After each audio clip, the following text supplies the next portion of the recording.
Hello everyone, I'm Rachel. And I'm Isaac. And you're listening to Let's Talk Avatar. This podcast is a watch-through of Avatar: The Last Airbender. We will be discussing each episode in detail and giving our opinions on it. So stick around and be a part of the conversation. Just as a warning, this episode does feature spoilers from Avatar: The Last Airbender. This is a teen-rated podcast, so listener discretion is advised.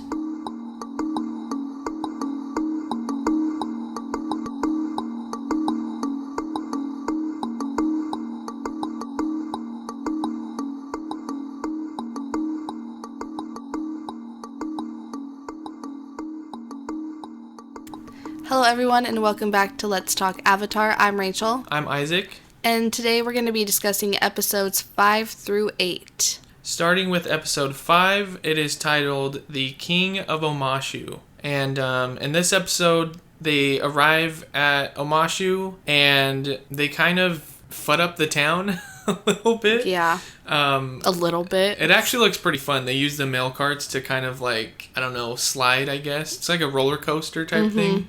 But they get caught, and then the earth-bending soldiers take them in, and Boomy, who was Aang's long time friend, is actually the ruler of Omashu, and... But Aang isn't aware of that yet. Yeah, but I think Boomy knew the all whole along. time. Mm-hmm. So, he captures Katara and Sokka, and he gives them these crystals. Yeah, that starts growing till it encases them completely. Yeah, over time they will basically suffocate from the crystals. So in order for Aang to save them, Boomy actually challenges him to a bunch of different challenges. And the first one was pretty easy for him, I felt like. So Boomy noticed that and was like, okay, let's do something else, because he wanted to have fun. Boomy's pretty crazy. Yeah, I feel like, and I don't think he would have given Aang something he knew he couldn't handle, because he knew who it was. Yeah. But some of it was pretty intense. Like when he smashes him with a rock, or at least attempts to. Yeah, when they're dueling, it's the last challenge. Boomy is one of the best earthbenders, I feel like. Yeah. His strength, even for being 100 and whatever he is... I'm assuming the same age as Aang. Well, what Aang should be, 112 or around there. I just want to say, too, how awesome Omashu looks. If I was an earthbender, I would want to live there. Yeah. The sights and the, I don't know, just the views that you get. And then when they pan out, when the episode's ending, you see the whole town of Omashu, and it just looks boss. You know what it reminds me of? It reminds me of Egypt. The 3 pyramids. Yeah, it kind of does have that feel to it. But they're all encased in a wall. What I thought was really cool is Omashu is the headquarters. It's almost like a UPS store? I don't know. For the mail system. Yeah. Yeah. It's their mail system. Mm-hmm. And even the trail up to Omashu, it's very dangerous. It's this windy little slope road. We forgot to mention, when they enter Omashu, Aang pretends to be this old guy and they just let him in. The soldiers just let him in. Yeah, well, because Katara steps up next to him pretending to be his granddaughter or something, and they're like, oh, you're responsible, we'll let you guys in, or you look responsible. I would be like, what is a water tribe person doing here, Yeah. They had to come a long way to get here. But, I mean, it is a cartoon, so... Yeah. It's not like they would make it very difficult, I don't think, just because of how difficult the rest of the episode is. There really isn't too much to this episode besides meeting Boomy and Aang going through the different challenges he has to, which is still very entertaining. And we get to see Boomy, which is always really cool. I don't know. I don't remember. I guess it's getting ahead, but do we ever see him again in the series? I don't remember. I think we do, but I don't think it's for a very long time. Okay, that's what I was thinking. I just wasn't sure. It's been a while. I really like this episode solely for the fact that this is literally the first introduction into the Earth Kingdom, and they couldn't have done it a better way, I feel like. They had the right amount of danger. They were meeting Aang's longtime friend, and it was just a really cool concept of a kingdom or city. Mm-hmm. Yeah, definitely. So... Episode 6. This one is called Imprisoned. Oh, this is the one with, what's his name? Haru. I don't know why. I always want to say Nuktuk. That's from way Korra. too far ahead. This episode out of the rest of them wasn't bad. It just didn't, it wasn't very entertaining, I guess, as much as the other ones. One thing I will say though is you kind of need this episode for a later episode. I think it might be in season 2 or 3. What episode? Zuko alone. Oh yeah, because you have to get to know these characters. Yeah, so they're in the woods and they see someone earthbending, and it turns out I think it's Haru, right? It is Haru. And people, because pretty much as you guys know, all the other nations, I guess you can say, have been taken over by the firebenders. So as of right now, Haru's home is being taxed and evaded by the Fire Nation. Yeah. So if they find out that he's earthbending, then he will be sent to prison or sent away, because obviously earthbend, they don't want like a revolt on their hands. Yeah, I picture it as like an internment camp. They're kind of gathering up all of it sounds very dark, but they're gathering up all of these earthbenders and putting them on boats of metal, made out of metal, so they literally have nothing to bend, to use against the Fire Nation. Mm-hmm. And they find out, so Katara and Haru go off on their own, talking, whatever, and they find this old guy, and he's kind of stuck in a mine, and Haru's like, I can't earthbend, I'm gonna get caught, and Katara's like, no one else is here to see. So then he finally does it, and he saves the old man, and they think they're fine. And then later that night, Haru gets a knock on his door by the Fire Nation, and the old guy he had just saved was like, yes, he's right there. That's the earthbender. Yeah, and it's like, dude, I saved your life, and now you're gonna turn me in? Yeah, like you... And then Katara is the one that told him to do it. Yeah, they could have left him to die, you know? Yeah. One of the moments I think is really funny is when, so pretty much after that, Katara feels responsible, obviously, for getting him in trouble. So they go to save him. But to get caught, I guess for him, or for her to get to where he is, she has to get caught. So she pretends to be an earthbender. And because Aang they set up this like contraption thing with air vents, and they put a big boulder over one of the vents, and Aang air bends, and it lifts the boulder up, and Momo's right under it, and the Fire Nation is like, lemur earthbending, and then Sokka's like, no, it's the girl, duh, and they're like, oh, come with us. They're like, oh yeah, definitely a lemur wouldn't earthbend, but it was one of those moments where it's like, wow, this is really cringy, but it's also really funny. So they get caught. Or Katara does, and so they're on the ship now, right? Mm-hmm. And Katara does this whole spiel about like speech about how they have to have the courage and get their, I guess, like angsty selves back to take over and revolt against the Fire Nation, while the Fire Nation is listening to their entire conversation or her speech. And nobody cares. Yeah, they're all discouraged at this point.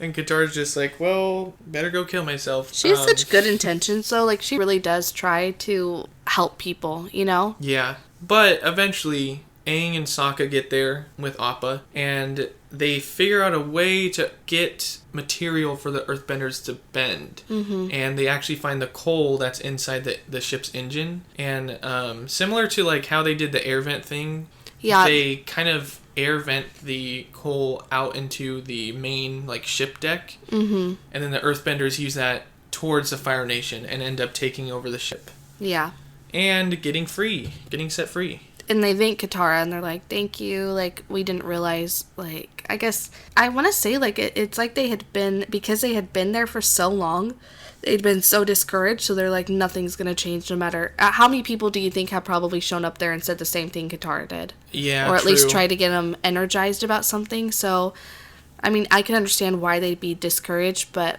at the end of the day, they thank her, they escape and go back home. And then that's the end of that episode, right? Yeah. So it's not that it's not entertaining, it's just... I guess you don't see these characters very often after this, so you just really don't care as much as you would about the main group or everyone else involved. It's an insight into what is actually happening in this war and how the Earth Nation or Earth Kingdom is dealing with it and what's happening to them, which I thought was very interesting. And Isaac and I were talking about this yesterday when we watched the episodes, that, you know, there really isn't much filler in Avatar, because every episode, or I guess an episode you could consider filler or really doesn't move, it isn't relating to the initial like gang, is still very important to the plot, because you're seeing behind the scenes stuff that's going on, as well as Aang growing as the Avatar. It's still giving you information on very, I guess, important things, but I know you're like, as you're watching this, you're thinking about the Avatar's timeline and you want to see more of the Avatar, so you can kind of consider it filler, but it's not. Yeah, I wouldn't consider it filler, but if someone said it was filler, I mean, I could understand where they're coming from, you know? Yeah. So then we go into episode 7. This is part 1 of 2. It's called The Spirit World. Ooh, this is where we get our first glimpse of the spirit world. And can I just say the spirit world is lit? Yeah, the spirit world is one thing that I think is just... I'm just really glad that is part of the lore in Avatar, because it adds so much more to it. Yeah. And it makes things so much more interesting. So, they are passing through... The gang is passing through on Appa... And they notice that a huge portion of a forest has been, like, burnt down. So they kind of go there to check out what's going on. And they can't really figure it out. But Aang he's kind of sad because he realizes he doesn't know how to be the Avatar. He could have been here to prevent it. But instead they were stuck with Haru, which was still good for him to free those people. But he's realizing he can't do everything at once. He's not a god, you know? Mm-hmm. His powers are great, but they're not... He can't be everywhere at once, you know? And he has to realize that. And the people he had supporting him, teaching him how to be the Avatar, are now gone because of the Fire Nation. And so he doesn't even know how to get to Avatar Roku or anyone to ask the questions he needs to or get the answers he wants. But luckily, Roku finds him through the spirit world. Mm-hmm. And before I get too far ahead... I was like, are we going to explain what's happening? They go to a nearby village, and... Or someone finds them and takes them to their village. And they kind of explain that there's this beast that's been attacking their village. So Aang decides to wait till, like, nightfall, because that's when it shows up. And it turns out it's a spirit. Mm-hmm. So Aang is like trying to shoo this spirit away, you know? And he ends up following the spirit. Because Sokka joins in the fight. Way, yeah. And Aang's like, no, like, I don't want to actually hurt the spirit, you know? And then the spirit takes off with Sokka, so Aang chases him. And as soon as this, like, Aang is about to get Sokka, all of a sudden the spirit enters the spirit world, and so does Aang. Mm-hmm. But the spirit's nowhere to be found. So Aang is stuck in this state, and he doesn't know what it is yet. He doesn't know that he's even in the spirit world yet. So then morning comes, and Katara's like sad because the closest people to her right now are gone. Yeah, she's like, where's Aang? Where's Sokka? Like, are they going to be back soon? Who is she talking to? I think she was talking to, like, the village. Oh, the head village guy. Yeah, that's right. And he's like, it'll be fine. And Aang is there, but in spirit form, so they can't see him. And he's like trying to talk to them. And he doesn't know that he's in spirit form because he doesn't know what the spirit world is as of right now. And then he realizes along the way... When the sun shines on him, he realizes he's like translucent, you know? Yeah, and that no one can see him. And then he's sitting and he looks up and he sees this like thing flying towards him. And as it gets closer, you realize that it's a dragon. And then at that moment... It gives you, like, a glimpse of Avatar Roku when he would be riding the dragon and whatnot. And then this dragon... Well, no, once the dragon touches him, that's when it shows him that it's from Avatar Roku. Yeah. That's right. So the dragon comes up to him, touches him. He realizes that it's from Avatar Roku. And he gets on the dragon, and it takes him... Where does it take him? Does he just end up talking to Avatar Roku? So over time, it's taking him to the volcano island with the fire sages. Oh, the Crescent Island. But this whole time... we forgot to mention, Iroh has been captured. So Zuko's trying to find Iroh. Iroh's been captured by some, like, earthbenders. And as Aang is traveling with this dragon to that island, they pass by Iroh. So with the earthbenders, which, by the way, they're on their way to Ba Sing Se. Yeah. And Iroh actually can see into the spirit world. So he sees this massive dragon, and everyone else is like, what are you looking at? There's a lot to this moment. Like, once I realized, because I never realized before that he saw the dragon, but no one else did because it's from the spirit world. There is so much to it that I can't really talk about because it's from it until we get further in the series. Yeah. But it's a really cool realization. It's cool because Iroh is, like, one of the only people, I think he is the only, I don't know, I shouldn't say that, but he's one of the only people that can, like, see into the spirit world without being there. He's so spiritually in tuned. I don't know if he could actually see it or if it was like a feeling, like he felt it. True. I think it was more of a Either feeling. way, he is very, very in tune with the spirit realm. You know, like he can sense things that most anyone can't. I think it's like more of an intuition thing. Yeah. But Aang eventually makes it to the Crescent Volcano Island, and there it's revealed to him that... Wait, hold on. So he never talks to Roku until the next episode, right? Because the dragon's showing him where to go. Roku is there, and Aang knows that it's Roku, but Roku never talks to him. That's right. The dragon is taking him to where he needs to go to talk to Roku. Yeah, so... And that's the end of that episode, remember? Yeah. And then Katara loses her necklace, and you see... No, is that the end of... That's the end of the next episode. Oh, never mind. Sorry, guys. I'm getting ahead of myself. It's just part 1 and 2, and when it breaks, leads right into the episode, so I get them mixed up. But before episode 8 starts, the end of episode 7, Aang gets back, and the spirit's there again, and he kind of reasons with it. You know, he says, I get that your forest was burnt down, because he realizes that burnt forest was the spirit's home. And the spirit kind of like is, I guess, brought back to normal. And it turns into a panda. And as it's walking away, it leaves like a trail of bamboo. And Sokka and some random earthbender village people walk out of it. So then after that, everyone's back to normal and they leave. And then episode 8 starts and they're on Appa. And keep in mind, it's the solstice, right? They need to be, and they're supposed to be at the Northern Water Tribe by that day. But Aang's like, no, I can't go there anymore. I have to go to this Crescent Island to talk to Avatar Roku. And they're like, okay, like, I mean, that's throwing us off track, but if you say we need to, we need to. Yeah. So at the end of that episode, when they're leaving on Appa, that's where they're going, is to that Crescent, where the fire sages are. So I forgot that this happened. There was a really amazing scene.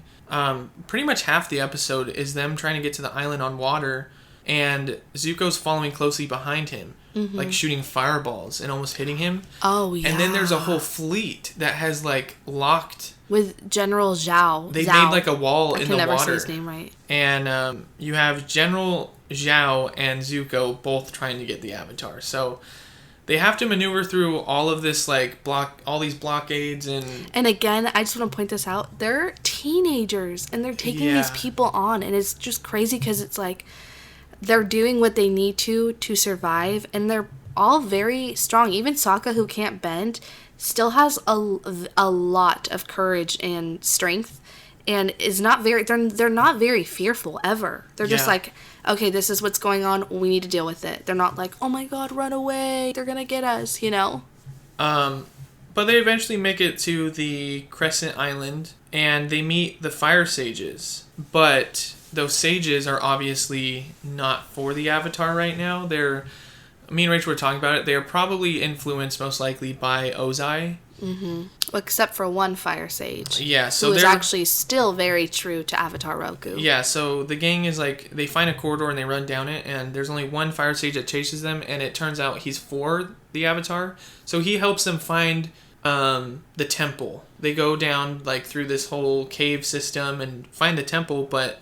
There's a trick to the door. You know, they have to have 5 firebenders, and none of them, except for that fire sage, know how to firebend to open the door. So they try to, like, makeshift their own way in, and it doesn't work out. But the fire sages are on their way to them. But it did end up working out because it looked like they had gotten in there. Mm-hmm. So the fire sage that is for the Avatar goes to warn the other fire sages, and they come back and they go, oh, they're already in there. Let's get in there. So they actually open the door, knowing that Aang is hiding. And keep in mind that they see a shadow of someone walking in there. And it's Momo. And it's Momo because they want them to believe that they're in there so that the doors will open. And they open the doors, and then that's when Aang is able to get in. Yeah. But, of course, it's not easy to get in even when the door's open. Zuko shows up and is, like, trying to kidnap Aang. And then General Zhao is there too, shows up. And so they're both... But by that time, like, Aang eventually gets into this temple. The door's shut. And they can't get in.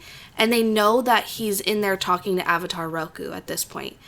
And so they're like, well, eventually he has to come out. So when he comes out... Yeah, the door literally seals shut because of how, like, divine this intervention is. Yeah, and they're like, okay, well, we're just going to wait here till he has to come out. So they're literally waiting there while Aang is having his moment with Avatar Roku, which is just really cool, by the way, because it's one of those moments where you're like, wow, the Fire Nation has literally put everyone at odds and has caused so much turmoil, but then you have Avatar Roku, who is with Aang, and they're having this moment where Aang's really like, I've needed you, where have you been? I need your help, I don't know what to do. And then Roku is telling him, like, Ozai has all of these plans, like, Sozin's comet is going, it comes... Yeah, it's on its way. Yeah, by the end of summer it will show up, and if you don't stop it, Ozai will be able to finish the work he started by, I guess, destroying the entire everything. Earth Kingdom. Yeah, like finishing everything off so that he has complete control over all of the nations. Which is scary. That's like that's literal genocide. Yeah, they already killed all the airbenders. In one day. And there's not much waterbenders left, so all you really have is earthbenders. And so, I mean, keep in mind, Aang's like, what am I going to do? You know, he only knows how to airbend at this point, besides when he enters the Avatar state, which he doesn't know how to do willingly. But these episodes actually put into perspective, it really, like, changes the course of the show, the entire show. This is, like, the true beginning of the show. Yeah, because you're like, okay, now he's figuring out what his purpose is right now and what he needs to do. And, okay, so they have this conversation. Roku tells him everything that he needs to do, and then he's like, well, how am I going to get out of here? And Roku's like, I'll help with that.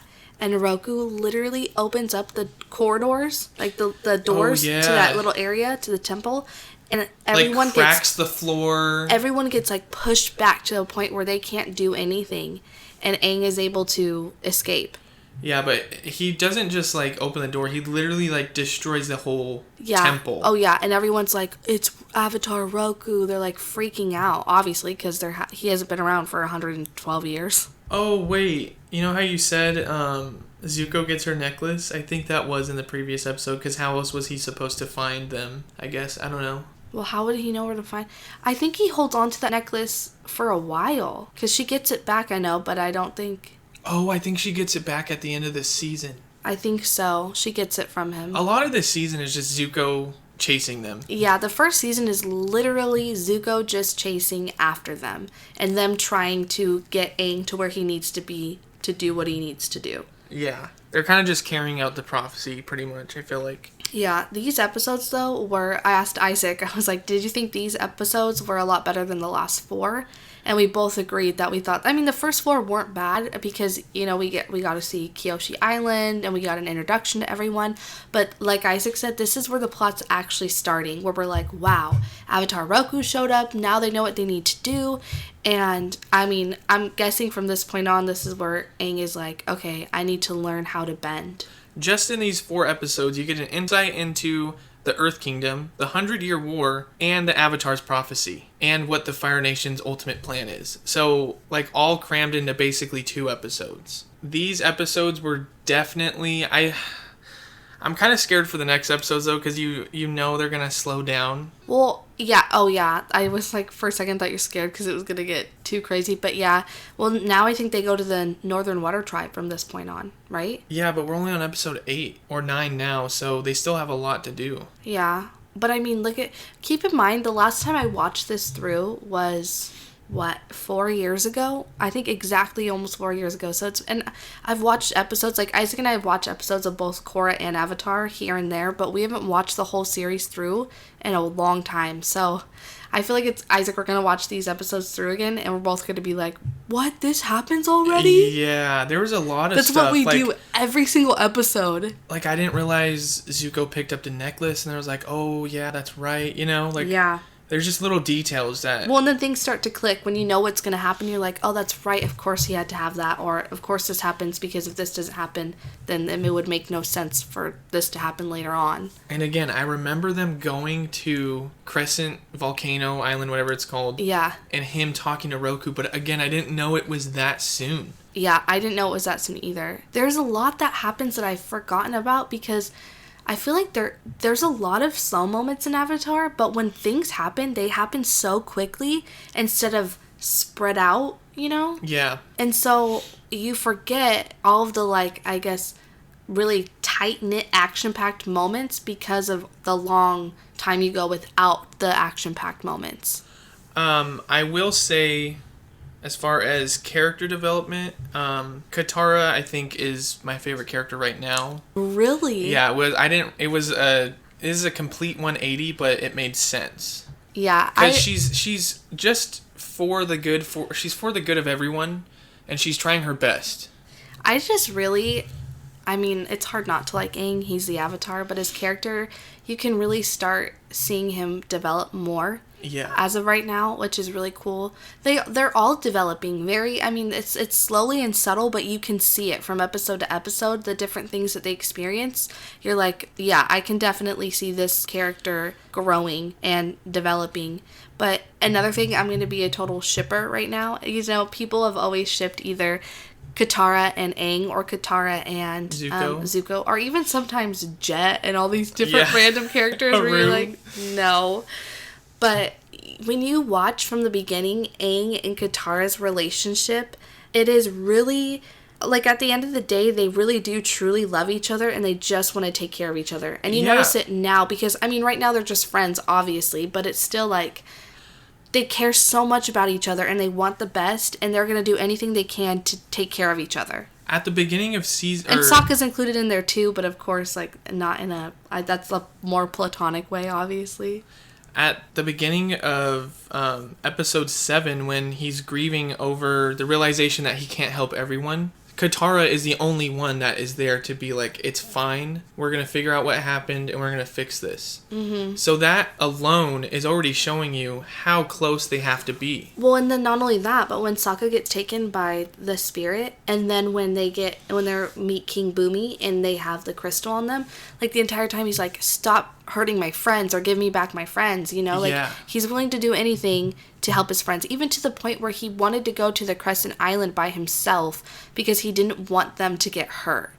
I mean, realistically, if the show was real, how long do you think time has been, like, since they found the Avatar till now? Probably about, like, a couple weeks to a month. Yeah, I wouldn't say it's it's not a very long amount of time, but I guess it here's the thing, is it's like... It is in terms of 8 episodes, you know? Yeah, because a lot of shows just go, like, day to day. And not only that, but they've been spending day and night with each other for this long. I mean, obviously, you're gonna get close. It's like how some people talk about, like, love. You know, some people could fall in love within a day's time. You know, it's just like that moment where these people have created a connection and they've spent so much time together that obviously it would be hard to break that up at this point. Yeah.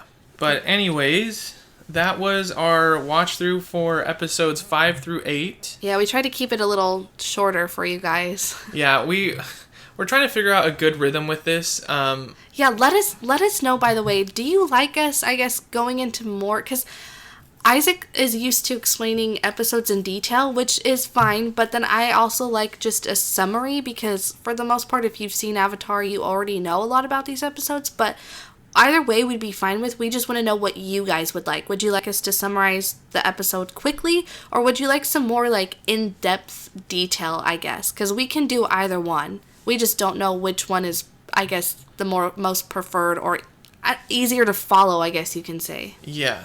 So let us know, and we will do what we can to alter it. Yep.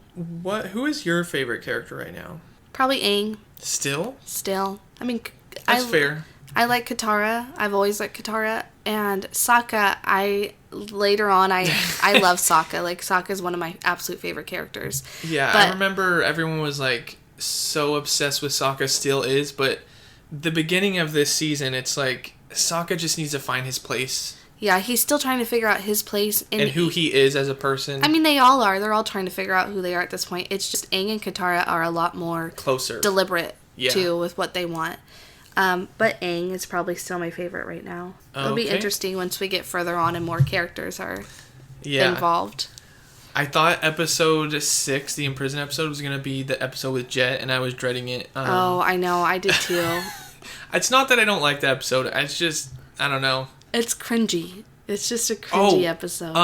I wanted to say, the color palettes in episode 5 when they're in Boomy's like chamber, really cool. They just put that whole like green film filter over them, kind of showing where they're at, you know? Oh, I didn't even notice that. You always notice stuff like that, though. Also, nighttime scenes are really cool because, again, it's like a purplish blue filter. Yeah, they're pretty good at making you know what's, I guess, like background-wise. Scene transitions, backgrounds, settings. Yeah, they're good at that. Except we did also notice that the side profiles sometimes look like anime like characters. Your typical early 2000s, late 90s anime side profile face. Yeah, it's really... Isaac mentioned it, and then once he mentioned it, I couldn't unsee it. Yeah, you can't unsee it. So you're welcome. You won't be able to unsee it now. The animation's kind of iffy, but I like it. I think it's hard for us to get into the animation because of how bad quality the discs are. Like, they're really old. It's not the HD version, by the way. So it's not the HD. So it's very... true to like your original watch through on Nickelodeon in like 2006. Yeah, which when you were that age, you didn't really care how good the quality was, you know? Yeah. You're just there for the story. I mean, we're still there for the story, obviously, but we're so used to seeing stuff in HD that we're like, what? This is like jarring on our eyes. Anyways, I am Isaac. I'm Rachel. And we will see you in the next episode. Bye. Bye. Thank you so much for listening to this week's episode of Let's Talk Avatar. I'm Isaac. And I'm Rachel. You can find us on our website at nonessentialmedia.com. On Instagram under Nonessential Media. On Twitter at nonessentialm. And on Facebook by searching Nonessential Media. Join us next week for another episode of Let's Talk Avatar. We love the Unagi.